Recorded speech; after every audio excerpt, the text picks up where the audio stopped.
नमस्कार मेरे प्यारे भाइयों और बहनों। आज आप लोगों के सामने जो जानकारी हम लेकर आए हैं, जानकारी बहुत ही खास है। जी हाँ, मसाला फिल्मों के मसीहा मनमोहन देसाई, जिन पर अमिताभ आंख मूंद कर करते थे विश्वास। जी हाँ, मनमोहन देसाई का सिनेमा मसाला सिनेमा है। वे दूसरे फिल्मकारों की तुलना में डबल तड़का लगाकर अपने दर्शकों को परोसते थे।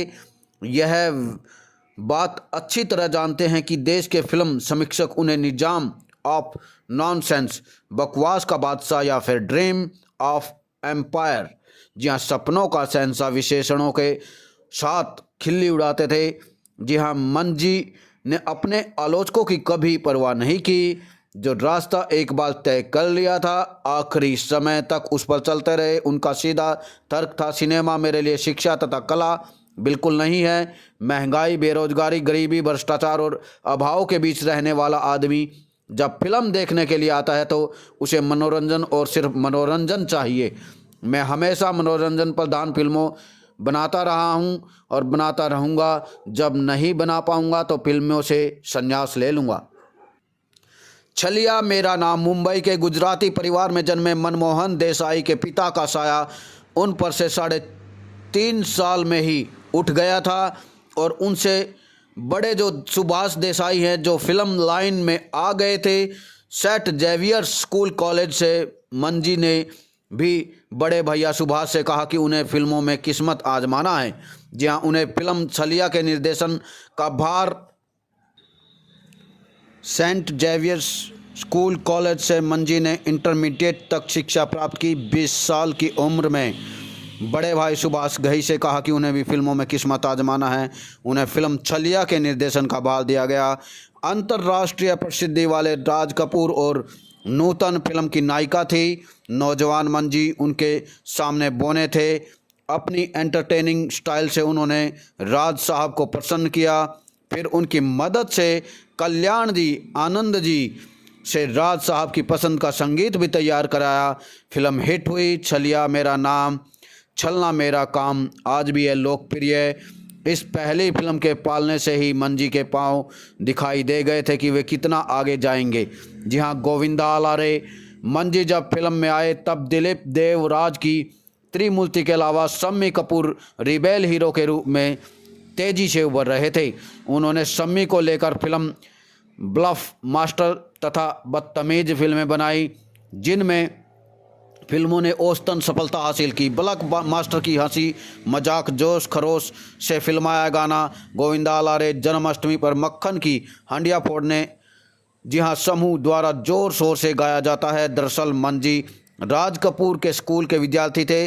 गुरु तथा चेले में अंतर यही था कि राज कपूर की फिल्म स्टाइल का वह सरलीकरण कर देते थे।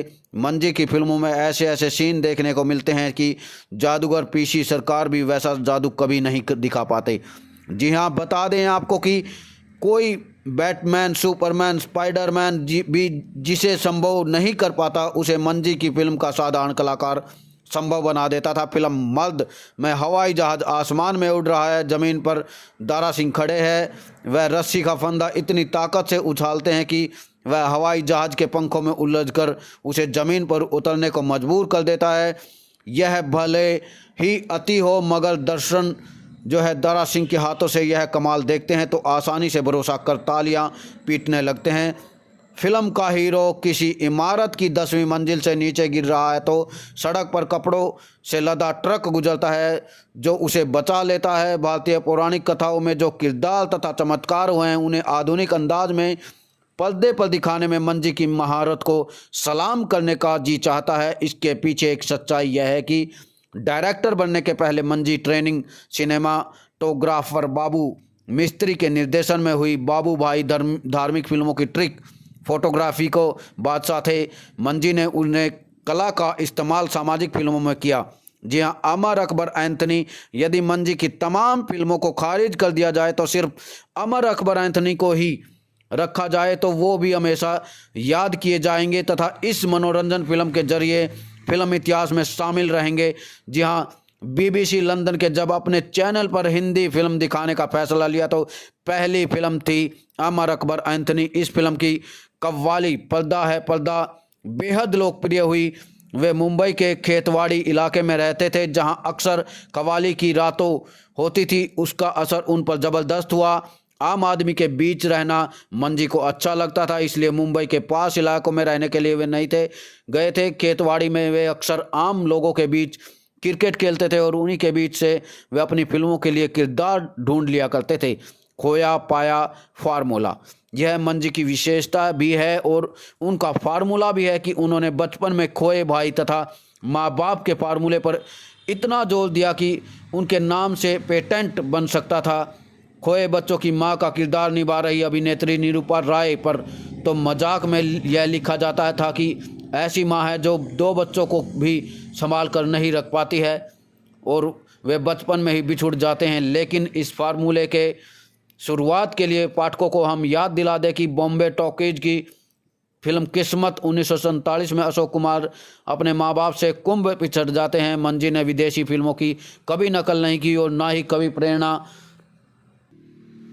वे भारतीय फिल्मकारों की फिल्मों से ही आइडिया लेकर अगली फिल्म उससे बेहतर बनाने की कला जानते थे। जैसे B.R. चोपड़ा की फिल्म वक्त से आइडिया लेकर अमर अकबर एंथनी बनाकर आर्थिक सफलता हासिल करने में कामयाब रहे। जहाँ मंजी के सितारों के मंजी में भी कुछ चुंबकीय शक्ति ऐसी थी कि जिस सितारों को ऑफर करते थे वह फिल्म में काम करने को राजी हो जाता था। राज कपूर से उन्होंने शुरुआत की थी। जब राजेश खन्ना सितारा बने तो उन्हें अपनी फिल्म में मौका दिया। अमिताभ बच्चन को सितारा हैसियत बनाने का श्रेय भी मंजी को ही जाता है। मंजी पर अमिताभ आंख मूंद कर विश्वास करते थे और कभी उन्होंने सवाल नहीं किया कि फिल्म में उनसे ऐसा क्यों करवाया जा रहा है। अमिताभ जानते थे कि आम आदमी की नब्ज पर मंजी को गजब की पकड़ है। अमिताभ मंजी के पसंदीदा एक्टर हो गए थे। कूली फिल्म के सेट पर खलनायक के घूसे से घायल अमिताभ के स्वास्थ्य लाभ के लिए मंजी ने एडी चोटी का जोर लगा दिया था। शशि कपूर, ऋषि कपूर, विनोद खन्ना, शत्रुघ्न सिन्हा, धर्मेंद्र, हेमा मालिनी, परवीन बॉबी जैसे तमाम स्टार्स के साथ उन्होंने फिल्म बनाई। अपने 30 साल के फिल्म कैरियर में मंजी ने 20 फिल्में डायरेक्ट की। इनमें से 15 फिल्मों ने सिल्वर, गोल्डन तथा डायमंड जुबली तक बनाई। मंजी की फिल्में बड़े बजट की, बड़े सितारे तथा भव्यता के साथ बनाई जाती थी। वे भी शोमैन थे, जी हाँ, लेकिन घर की छत पर चढ़कर अपने शोमैन होने की बात पर वे कभी जोर से नहीं चिल्लाए। आम आदमी के हंसाते हंसाते रहते थे। जी हाँ, मंजी का पूरा सिनेमा मनोरंजन का सिनेमा था, आम आदमी की रुचि का सिनेमा उन्होंने हमेशा बनाया, लेकिन कभी फूहड़ता का सहारा नहीं लिया। अपनी फिल्मों में कभी हीरोइनों के अंग प्रदर्शन नहीं करवाया। वे खुद हंसमुख थे, मिलनसार थे। सूरत के शहर से उनके पूर्वजों का वास्ता था। वे हमेशा सूरत स्टाइल में गालियाँ बका करते थे। अब शब्द उनके मुंह से कब निकल जाएगा कोई बता नहीं सकता। एक बार अमिताभ ने उनसे पूछा था कि मंजी, आप सेठ जेवियर्स की प्राइवेट प्रोडक्ट हैं, फिर ये गालियाँ क्यों? उनका जवाब था, इनमें कोई दुर्भावना नहीं है, बस ये अलंकार का काम करती हैं। अपने अंतिम दिनों में मंजी परेशान थे। उनके बेटे द्वारा बनाई गई फिल्में असफल हो गई। वीडियो के आने से घर घर फिल्में देखे जाने लगी, जिससे उन्हें सिनेमा का भविष्य अंधकार में नज़र आने लगा। इस तरह आम आदमी को हंसाने वाला खुद ट्रेजेडी का शिकार स्वर्ग हो गया। जी हाँ, मंजी का यह नियत समझ से परे है।